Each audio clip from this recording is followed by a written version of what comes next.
Hola guys, welcome back to my channel. My name is Roxanne. If it's your first time here, then welcome. Today I want to talk to you guys about the last few books that I have read, with the exception of any nonfiction that I've read since the month of November, because I want to do a nonfiction November wrap up by itself. So let's get right into it. The first is a children's book. It's a picture book called Librarian Lion by Michelle Knudsen, and it is illustrated by Kevin Hawkes. And this is about a lion that starts to go into the library and really loves story time, but there is this library assistant who does not like the fact that the lion is there, because he doesn't think that it is following the rules, and the lion sort of figures it out and gets upset and leaves, even though he's gotten really used to helping the head of the library. And so he leaves, and then everybody becomes really sad. All the kids really miss him, and so the library assistant tries to find the lion and get him to come back and enjoy story time and help out around the library, because everybody loves him. And it is just a cute, very endearing story about a love for the library and for the services that it provides, and for what a great family environment it is. And I thought it was really charming, really cute, and I really enjoyed my time reading it. Then I read another children's, it was middle grade, called The Harlem Charade by Natasha Anastasia Tarpley. And this is a sort of mystery, middle grade mystery set in Harlem, and it is surrounding these missing paintings. So it's an art mystery, and it tackles a lot of very serious issues for a middle grade, but I think it does it in a way that's really approachable and really great for middle grade readers.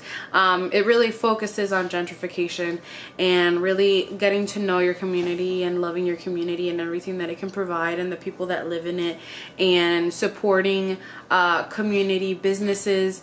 And it's about these three kids becoming sort of unlikely friends and discovering a love for their community and for each other and for Harlem, and solving an art mystery. And I thought it was really cute and great and entertaining. I didn't absolutely fall in love with it, but I really enjoyed my time reading it. And if you're looking for something light that still sort of tackles issues that you care about, then maybe consider giving it a try if you're into middle grade stories. Then I read a cozy murder mystery. You guys know that I love cozy murder mysteries. And this one, it was Books Can Be Deceiving, Library Lovers Mystery #1 by Jen McKinley. And this is about a head librarian and something of a local children's author dies. And so the head librarian for the local community library is friends with the ex-girlfriend of the man who dies, and sort of has to figure out what happened and why he died, because her friend is, and also the children, her friend, which is the ex of the man who died, is also the children's librarian at the library that she works in. And so she's the main suspect, and our main character has to figure out what happened. And it was a lot shorter than a lot of the cozy murder mysteries that I read, probably about maybe 75 pages shorter.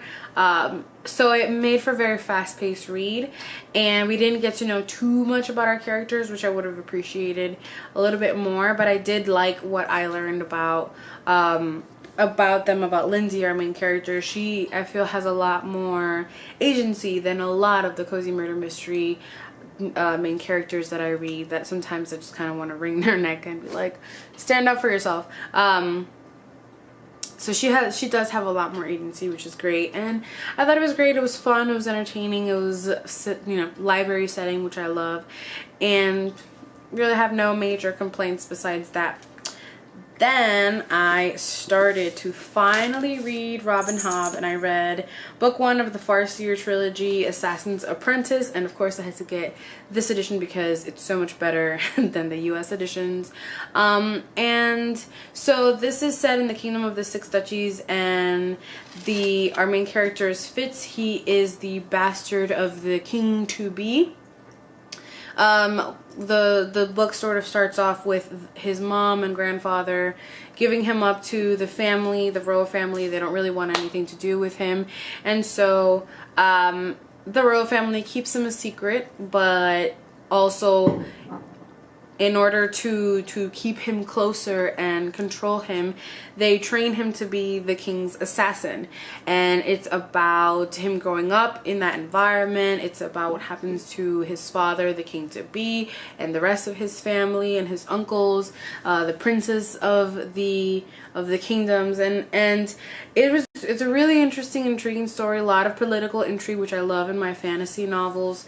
I really came to care for Fitz. I loved seeing him grow up as the story went along. I really enjoyed getting sort of snippets of the undercurrents of magic within the story, and I really enjoyed it, and I'm so excited to continue on with this trilogy and then on to the other series as well. Enjoyed it.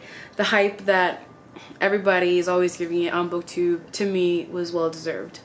Then I read The Battle for Paradise, Puerto Rico Takes on the Disaster Capitalist by Naomi Klein. Naomi Klein is a award-winning journalist. You might have seen her around like on TV commentating and things like that. She does, I think I've seen her on TV before. And this is a tiny little book that sort of takes as close a look as it can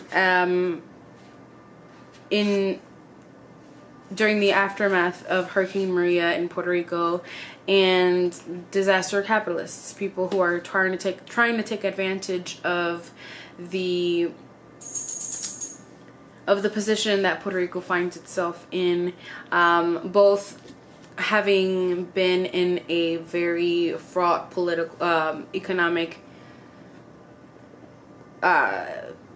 point in our history prior to the hurricane coming, and then obviously on top of that, the hurricane and the disaster and all the deaths, and how horribly it was dealt with by the government, both on the island and especially by the American government. And so it's a snippet at that and the aftermath of it, and what people are trying to take advantage of it, and what has happened historically in other places, and what has happened historically in Puerto Rico.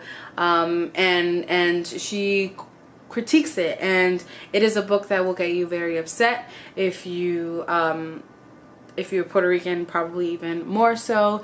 But I really appreciated that she took the time to do this research and to create an argument and sort of stand up for Puerto Rico in the way that she can through this book, or this little tiny little essay.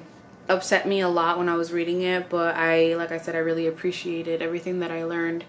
And I hope that things just go up for Puerto Rico, because it absolutely destroys me to see my island in the position that it finds itself. And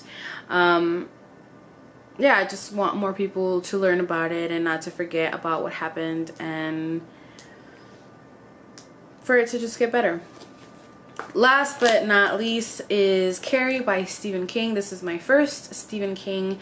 I believe it is the first that he wrote, and I think it was a good introduction into Stephen King and his writing. It was not the best, but I did sort of enjoy the story. Like, I enjoyed my time listening to the story. I listened to it on audiobook, but it wasn't great. The writing is not great. It is very quick and like too fast-paced, to the point where you kind of don't really learn too much about any of our characters. We don't dive deeply into who they are. There's not a lot of character development. The way that Stephen King writes about young women's bodies makes me uncomfortable. But I have heard that he does get better with time and with books, and this is the first one that he wrote, so I do want to give him more tries and read other Stephen King's. If you have any suggestions for what I should read next, do let me know down below. Yeah, I mean, it was a good thing to read during the month of October around Halloween. It wasn't really creepy or scary in any way, but like I said, I think it was a good starting point for me and Stephen King, and we'll see where we go from there. Those are the books that I have read recently. Right now I'm trying to focus on nonfiction November, but as tends to happen, all of my library holds have come through at the same time, and 99% of them are not nonfiction, so I'm trying to find a balance between the two without letting those expire, because those are all books that have a waiting list and I don't want to have to get back on the waiting list. So I might have to do a nonfiction December, because I might not get to as many nonfiction books as I wanted for the month of November, because all of my other holds have come through. But yeah, I mean, reading is reading, and I'm loving it and enjoying my reading experience this year.